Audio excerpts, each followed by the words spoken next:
Okay, in this video I am going to show you how to use custom frames on your tokens in Foundry. If you haven't seen my previous video on how to make custom token art to use with the dynamic token feature, you should watch that one first, but you're going to see a very abbreviated version of that same process in this video as well. We're going to again be using GIMP for this, and we're going to be using community created frames that I will show you how to get at the end of the video. But first, it would not be a D&D thing without some errata. So I have some brief notes from last video. This is from Reddit user Antique Dot, and they tell us that you can enhance the functionality of your dynamic token by not putting the art location path into the image path and instead putting it into the subject texture path down here. The trick here is that this is not going to actually work for what I'm going to show you today, which is going to be static token frames. So you're not going to get any functionality that the dynamic token ring might have, like where it flashes red when the thing takes damage. However, it will make scaling your dynamic tokens easier. If you recall, in the last video, I had to futz around with the scale ratio to get the tokens looking right. And that leads me to the second piece of errata, which is in your Foundry core settings, I advised you to switch from standard, from grid to standard. I think it's grid by default, and I think on thinking about it, you should probably leave it to grid. Let me show you what standard looks like when you use the subject's texture frame. Okay. You know, this is kind of what we had before, where they're not fully filling the amount of squares they're allotted. But when you have the artwork in the subject frame and then you set it to grid, it will automatically scale the artwork so that the token ring itself fills the whole frame. So that makes it a lot easier for us, but the only caveat is that for like your oversized tokens, you still will need to adjust those manually because you changed the ratio, right? It's not what Foundry's expecting anymore. But it's easy math. You will just do 1.5, which is what we multiplied the artwork by for the subject scale correction, and the exact same for the ratio. So before we had this set to like 1.6. Now you can just set 1.5 to both and then go about your day. So I think this way is a lot faster, but that only works for the dynamic tokens. Today I'm going to show you the static token frame. Why would you want to put a static token frame on your token? Well, for me, I think the main reason is to add a little extra flair to a specific enemy, or to kind of bind certain enemies together, like thematically. Like if you had a faction of thieves and you gave all of them the same token ring, the same token frame, that lets your players know right away, like, oh, these guys are related. If you give your player characters their own static frames, that can look cool as well. It makes them feel like they're all part of the same team. And then any NPCs or summoned creatures, if you're putting in that level of effort, you know, you can do the same for them, or pets, familiars. And it mostly is just like a who's on whose side. A specific example I'll give is for the Pathfinder Adventure Path, Fists of the Ruby Phoenix. There are like 8 fighting teams all in a tournament. So I put in the work when I was preparing that adventure to make sure that each team had a unique token frame, so that they were automatically like, oh, I know who those guys are because we know they're all on the same team. But also, it makes it more cool for the actual fights when you're imagining, like a big crowd that it's easy, it's more readable to see like who's on whose side. That's why you would want a static frame, or just because you think it looks cool. But be advised, like I said, you're not going to get whatever automation functionality a dynamic token frame might have. Like you can install a module that will make the dynamic frame do certain things, like light up certain colors when certain effects happen, like healing or damage or a status condition. But enough about all that. Let's get started. Okay, here we are in GIMP, and I've opened up the large 1024 size. When you pick out the frame to use with your artwork, you need to make sure that the frame is high enough resolution to match the artwork that you're going to be putting in. So a good rule of thumb is, a 512 is the standard medium creature size, 512 by 512 pixels. Well, try and find frames that are at least 512 by 512. And I'm going to start you off with some awesome frames from the community at the end of the video here. For now, though, I've already picked out that I want to do a demon.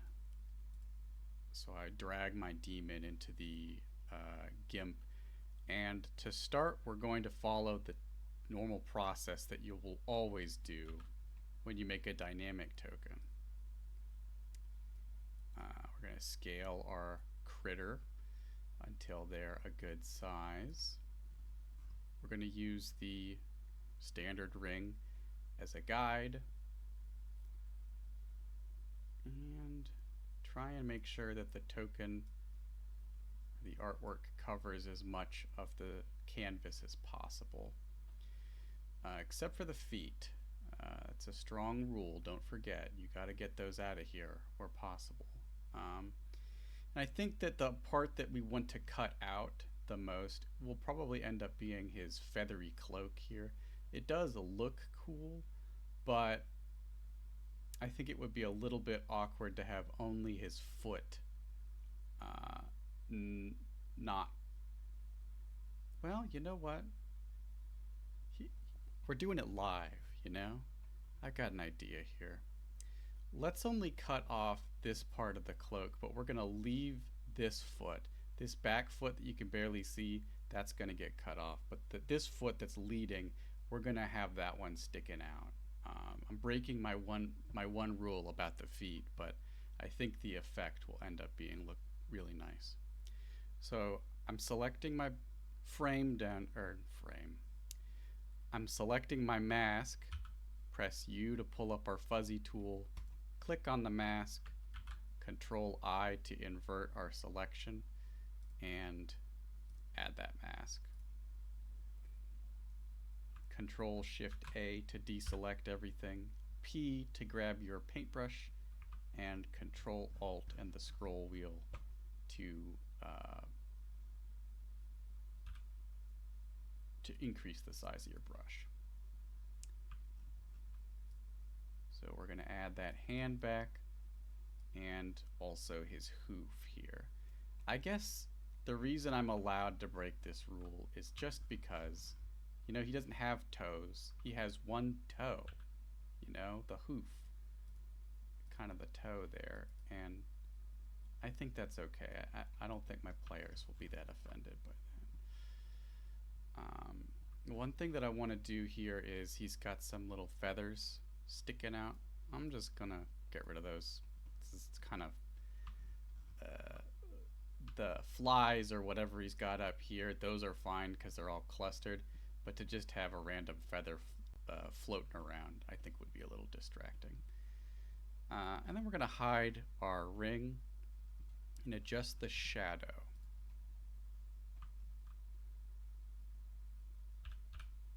Make sure that we've got black selected for when we're erasing on a mask, and then switch to white when you want to add stuff back in case you make a small mistake.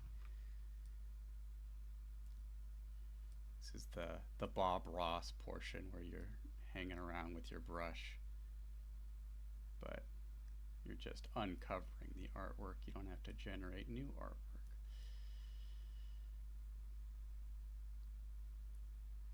Perfect. All right.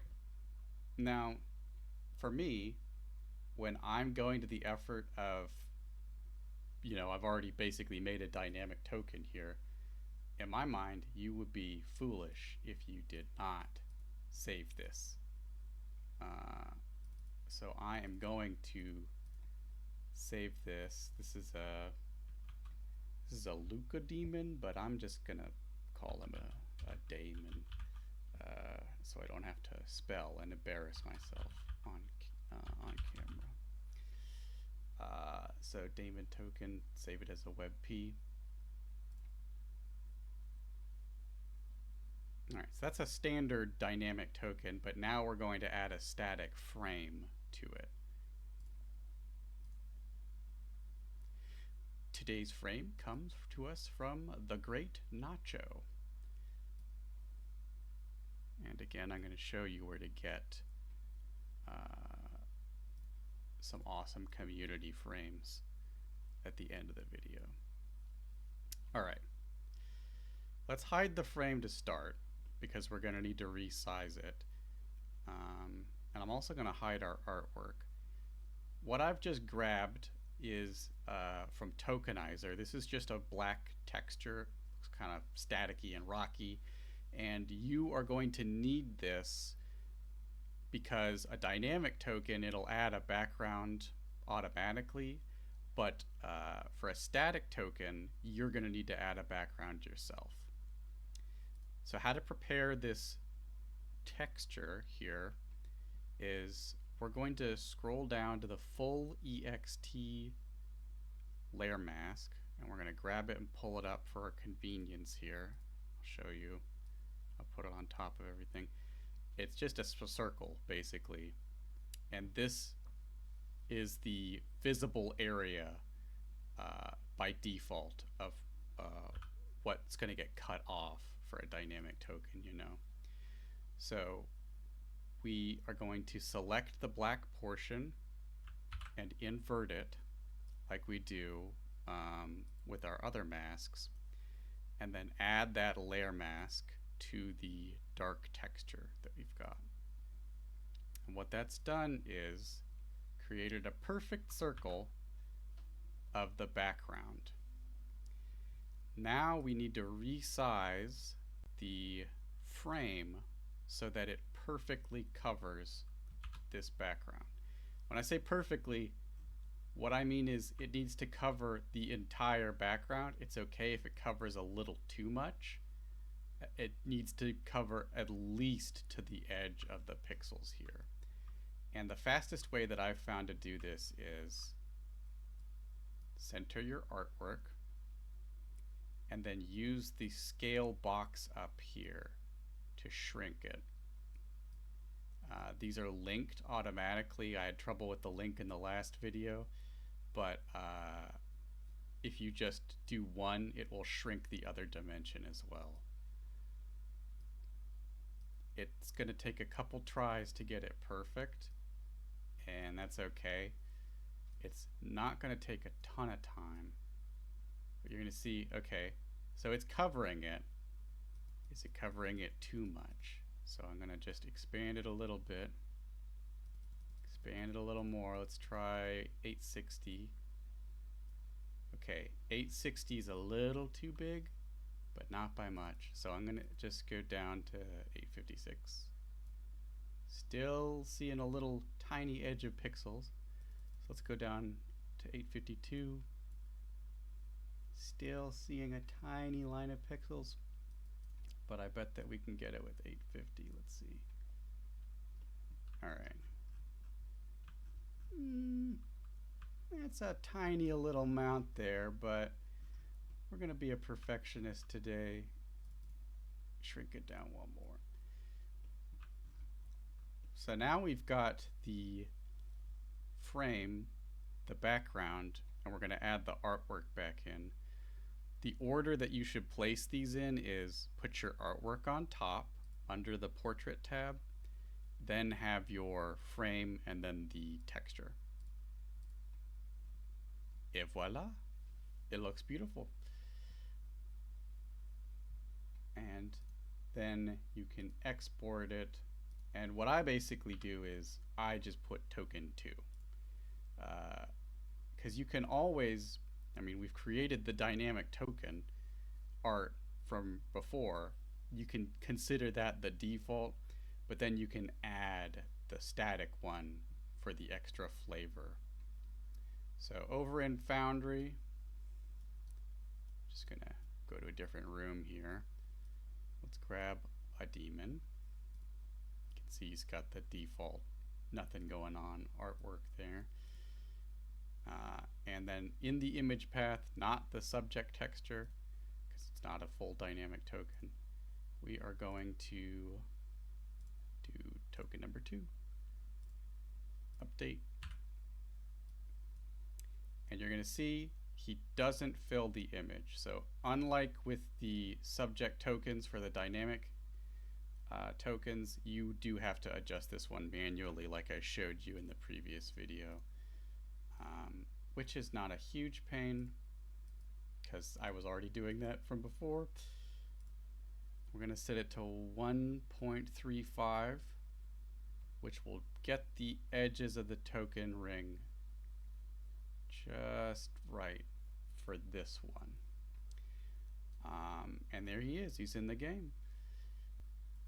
One thing that I want to show you that is optional is what to do if your token has a kind of glossy surface built into it. And we're going to steal from, well, we're going to use the Great Nacho again here. The Great Nacho, for some of his tokens, includes this kind of, I don't know what, it's like a sheen, a magnifying glass effect. And you may or may not want that. I think that typically I wouldn't. However, you can use a layer mask to make that go away. So let me quickly just resize this token here. And I'm based on my previous one, since this is the same size, I think about here ought to do it. This one can be a little rough, and it's fine because I like the ones with like the arcane symbols on it. Okay. So you can see that kind of bubble looking sheen there, and when you, if you were to configure your stack here so that the artwork was behind the frame, you can see that it kind of obscures the artwork, and I personally am not a big fan of that. I want the art to shine. But you can still use that frame if you like that nice green color he's got there by grabbing your full EXT here, making it visible so you can see it better. Get your fuzzy tool using U, click, and we're going to add a layer mask to the token. We don't invert it this time. Unselect everything, and you can see that that removed the sheen. And you can just see if you like it more or better. I think the only reason to keep that glassy sheen would be if you wanted to put the artwork behind it, which you can do, but it typically requires a little more effort. And again, like, this is basically just a way to disable that sheen if the artist who made the frame and graciously allowed you to use it has added that. You can take it away without any extra work on their part and without much work on yours. Honestly, it's pretty easy to get that out of there. Uh, you can only do that once you've resized the frame, though. That's the beauty of these masks, is that you can kind of use them as your baseline, and that you just need to make sure that everything fits into the template, so that it looks great when you bring it into Foundry. All right, finally here for you, and this is finally, it's been a longer video than I was hoping for. I'm going to show you where to grab some of these. Your first port of call for token frames should be Tokenizer. Now, I'm aware that Tokenizer is an incredible tool for editing tokens in Foundry. I just personally prefer GIMP. I prefer having the templates of the different sizes. I prefer the extra control you get. It's just easier for me. But Tokenizer is an incredible gift to the community, and we really got to thank Mr. Primate for creating it. One of the things is that on the GitHub page for Tokenizer, which will be linked below in the description, he has listed some community-made frame packs. And some of the ones that I am going to show you are from this list, because once I found this, I was like, well, this is an incredible resource. However, the Great Nacho and the OMFG frames are included in Foundry. So if you've got your